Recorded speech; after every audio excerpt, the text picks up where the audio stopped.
Hello, all my nerd friends out there. This is Mr. Chill here, and I want to talk to you guys about Mob Psycho. I saw the season finale. I got done with season three, and I want to talk about the whole show altogether and how my thoughts about it and how I felt by it. And it was an amazing show. It was amazing anime.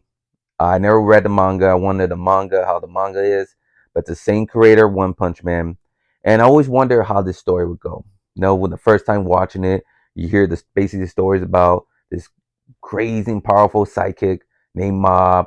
He's powerful than any other sidekick out there. It's kind of like One Punch Man. He's the most strongest hero out there. How you make a story, develop a story with that? The character's already 100% strong. You don't need no training arc. All the villains he's fights probably most of kick their butts. How you develop a story like that? Like keep moving forward, make it interesting to watch. You know, any villain he fights, like basically he's gonna kick his ass maybe. So I always wonder that, I question that. So watching the show, like you just feel the emotions behind it, the deep emotion, like the first season when the relationship between his brother, Ritsuyu, I think if I mispronounce, forgive me, but his brother, remember his brother in season one, wasn't the relationship between them wasn't that strong as now. He was jealous of his brother. He could use psychic powers, and he doesn't use this, benefit from that. He would get picked to school and all that stuff.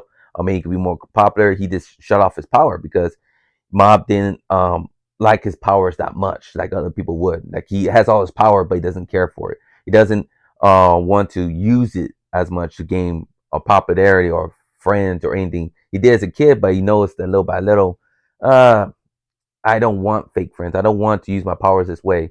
So his brother didn't like that, and he wanted to develop powers, and that's what the whole season one was kind of about. And he did get stronger. Even went to like a bad side, started fighting with his brother until his brother um, front him and showed him passion, love, and he felt bad, and he developed this strong brother bondship, and that's kind of I could relate to that because I have a strong relationship with my brother as well. And season one was very cool. The action, the art, all the animation always been great with Mob Psycho, and the friend, all the friends he started meeting up leading up to season three.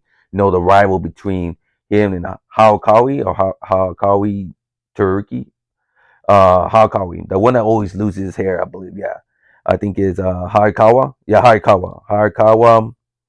Uh, yeah, Harizawa. My fault. Harizawa Harizawa Toriki. The amazing fight you had him with the ending of season three, and even the first fight that was pretty cool when he found the school and they first met each other. And just he he he thought he was the strongest until he met Mob. Like wow, and the friendship developed a little more with them each season. That was pretty cool. Even the villain group Claw was pretty cool.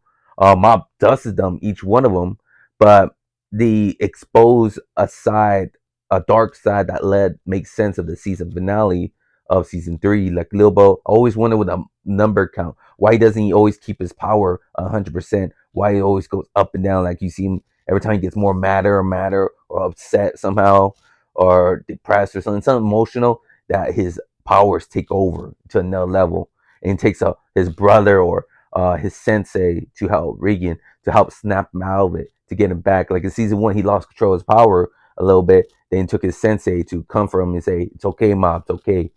Um, and that's another thing. This the relationship we has with other characters, like his brother, his sensei was great. I kind of like that in season two, or it was in season three.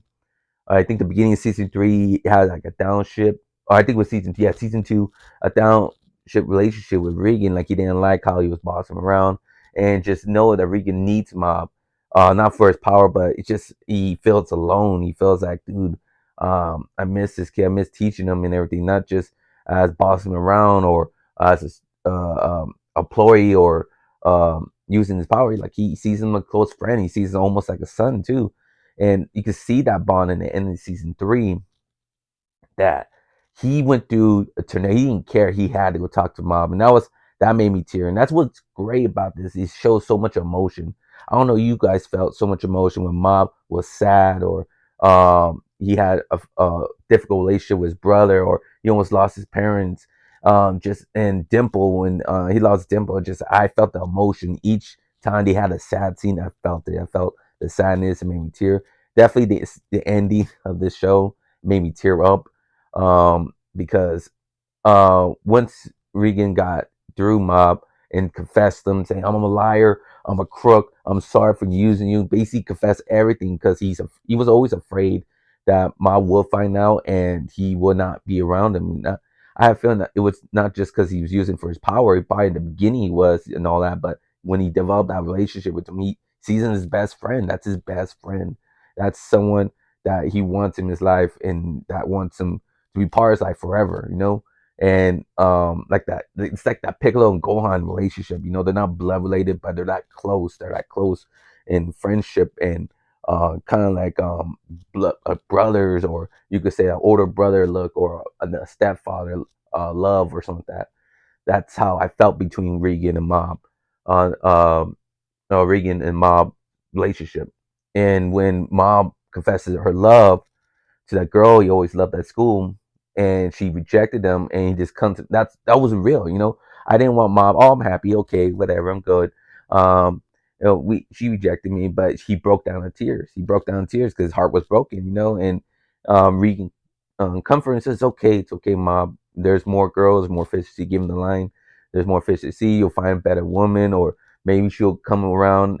She trying to convince you. Yeah, she stood right here. Literally, she has some kind of feelings for you. Maybe she's not ready to be in a relationship now, or being like, she's young. She's a middle schooler. All these kids shouldn't even be thinking about relationship in a way. But I felt that way. I was in middle school as well. She's young. She stood and waited for Mob through hurricanes and through earthquakes and all this, waiting for Mom, because Mom had something very important to tell her, and she felt it was right to stay there and hear Mom's confession or whatever he had to say. So that was like, she cares for Mob deeply, and that's what I liked about her character. Like, I didn't care for her character. Like, why Mob? Why you after her? I know you're childhood friends and all, but it's like, there's other girls in here that care for you deeply as well. But obviously, that turned a big leap for me. I was thinking about it, like, dude, she stood for all that, so she cares for deeply about you. She cares about you in a certain way, maybe a best friend way, or maybe she does care about you in a relationship, but she's not ready for a relationship herself right now. So that was very cool. Just and that just teared me up because he Mob heartbroken and Reagan covering that's real, man. If you have a friend that's heartbroken from a relationship, you probably will cry, and then he will, if you're heartbroken, I will cry too if my heart was broken from a female or someone I love, that definitely that age, your first love, and she breaks your heart, and just you need someone to comfort, and that was real, and I love that. And the fights in this anime was awesome. Dimple, definitely with Dimple, had to go and disappeared, and Mob was upset. The fight between Dimple and Mob, and Dimple versus I think Psycho Helmet. I think that's was, yeah, Psycho Helmet, that god that kind of Dimple created, and turned against him. That fight with Dimple and Psycho Helmet was awesome when he turned out gold, and Mob had to fight him. Oh, it's amazing. Definitely season two. Claw versus the leader of Claw. Let me see. Let me get his name real quick. Let me see. I get his name. Uh, Torturi. Uh, Tor Torji. Whatever. Sorry, I can't pronounce his name. I'm off right now. The leader of the Claw in the ending of season two. That fight scene shows father. Was he even appeared in the end? That was cool. I was hoping he appeared in season three. I guess the government released him, or someone released him to help take down the problem, and because he's the next powerful psychic of all these other psychics, and he tried to stop it, and obviously Mob's beyond powerful, he couldn't stop it, but there was a trick. He was gonna absorb Mob's power more and more and more, and makes up, I think, to a bomb, and basically take him out and take Mob out as well and stop him. But he looked back. I guess, like I said, they had a lot of emotional parts that was like deep right here too, because he walked out of his family. He walked out from Sho and his mother, and to be his more powerful person, to use his full power, and he's just like, oh man, like he has another chance right here to be with his family, to be with his kids, maybe, start over, just a normal life. And that's what it's all about in the show. You think about it. It's just, even his rival, Mount's rival, uh, he everyone's seeing that it's okay to have a normal life. Even you have all this power, it's not about, oh, I want to be the strongest, You see all these villains gain a normal life after the fight with Mob, or like you see some of these enemies he fought turn. Remember he fought those guys in the gas station. There were enemies of him, and he turned to gas station. You seen people getting normal jobs, and he have all this power, but just be normal. Just enjoy life. You don't need to be a super villain, take over the world, or oh, I have all this power, I could do whatever I want. Mob didn't want all that. He didn't want to become a leader, cult leader like Dimple wanted. He didn't want to be the richest man. He just wanted a normal life. He just wanted to have friends and happy, a good job that you would love to be with. I mean, a good job to have, and kids. It's just a normal over life. And everyone saw that it was weird for the most powerful person in the world, the most powerful sidekick, to not to use his powers and do more craziness, to be a leader, to have he could with all that power he had, he could have took over the world. He could have be the leader of a cult and everyone would follow them. You could have so many girls. I mean, you could gain so many friends, showing so many magic tricks. You could be the most famous, richest person, being on being on TV, doing a bunch of magic tricks and crazy stuff. Like people, oh, he'd be famous. He doesn't want that. He doesn't want that. And people little by little, like, do I want that too? Do I like you see this boss, this the leader of the Claw, um, have all that. He was feared and terrified and left his family to do all that to gain more power and get stronger, be all this. And he literally just found out, I just want to have my be with my family. So I want to be a father. I want to be with my kids' show. So like little by little, you see everyone just turning down. In Dimple had to be he was the leader of the cult. He was the a god and everything. He had all the power that Mob had, and just little by little, Mob says, "I just want to be friends." Now, little by little, the more time you spend time with Mob, he just wants to be friends. He wants to be close with Mob. He wants to be go on adventures and stop ghosts and demons and all the evil spiritual monsters out there. Just he had great time spending time with his friend.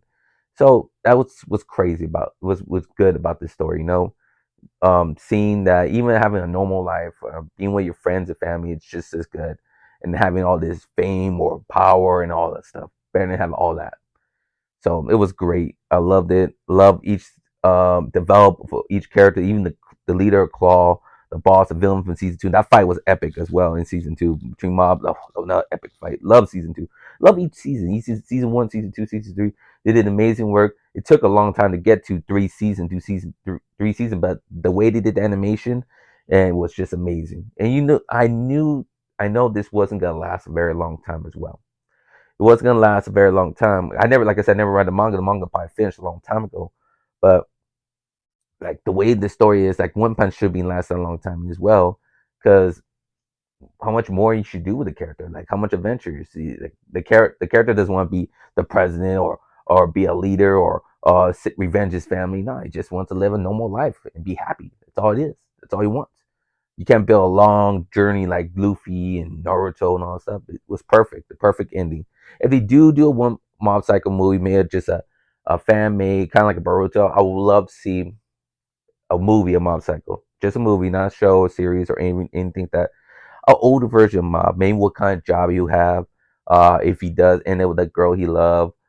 Maybe he had a kid. No other adventures. Just I want to see him old enough. Maybe there's another strong psychic out there trying to threaten the world, and threaten his family, his friends. Who knows what out there, you know? And see everyone more older, kind of little time jump. I would love to see that. Just a movie, kind of like I said, that Naruto, Next Generation movie, Boruto, and all that stuff, and see older Mob and how and using because is he at the end of this movie he's a full 100% always now. He's able to control his powers. The emotion, the all the powers suppressed are combined. He's one now. He's happy. The he accepts himself, and he's a full 100% now. He's that strong now. I want to see him more order, and maybe, like I said, take down an enemy, take down a new threat. See how he is when he's adult at no more school, and all his other friends, and how Regan, maybe he was more older, maybe he's working with them, maybe he takes over the company to help other people. Who knows? It'd be cool to see an older Mob who see what he's like, you know. If we don't get a movie, that's fine too. Because the way the show ended was perfect. I loved it. I was happy with it. I recommend everyone go check out Mob Psycho. If you haven't seen Mob Psycho anime, it's a great anime. A great. I might check out the manga one day in my life. I have more time. Because I want to see if there's any the anime didn't get ending for the manga. If you read the manga about Mob Psycho, comment below is it that they did a great job doing annotation of that manga. They did a great job copying everything. Is a manga that good as well? Comment below. I'd like to hear your guys' thoughts. And I want to hear your guys' thoughts of the whole. If you watched Mob Psycho and what you guys thought about season 3, season 2, season 1, and the finale and everything together. I love Mob Psycho. It was awesome. It's a great 10 out of 10 in my book. I had no problems with it. Love the story. Love everything how it ended. You really didn't need no death in here as well. I thought Dimple died or he's gone forever. He came back in the end. I was happy to see him. Like I thought you need some death or some drama, but the emotions they had behind, like I said, the relationship between Mob and his brother and his sensei and his other friends and himself, all that is was so great already. Made me felt the sadness, the happiness, silliness, the jokes. It just had all that mixed emotions. I loved it. It was great. I love when anime do that to you. Makes you feel sad for the character. Makes you laugh when it's supposed to be funny. Makes you feel happy for the character when he finds love or a happy ending. Just it feels all that happy you feel all this great emotion inside you for a great story. That's what I love about anime and manga. When it has a great story and you feel all these mixed emotions, and they did a great job on it. That's when you know they did a great job. Great job, everyone that did Mob Psycho. Did great. The creator, I gotta get the who did the creator name again. He did a great job. The ones doing One Punch, great job. I can't wait for more One Punch Man. Can't wait for them. That's been good story. I wonder how that ending's gonna be like that. Can't wait to see the ending of One Punch Man as well. He's been doing a great job knocking out the part. The creator of One Punch Man and Mob Psycho, great job. But thank you all for watching. Hit the like button if you like my video. Sorry it's a long one, but I'm gonna talk about all 3 Mob Psycho seasons. Not very much detail. Some good moments I loved about it. So I want you all to go watch the anime. Go check it out if you haven't seen it. It's great. But thank you all for watching again. Have a good day and good night. And remember, stay nerdy forever.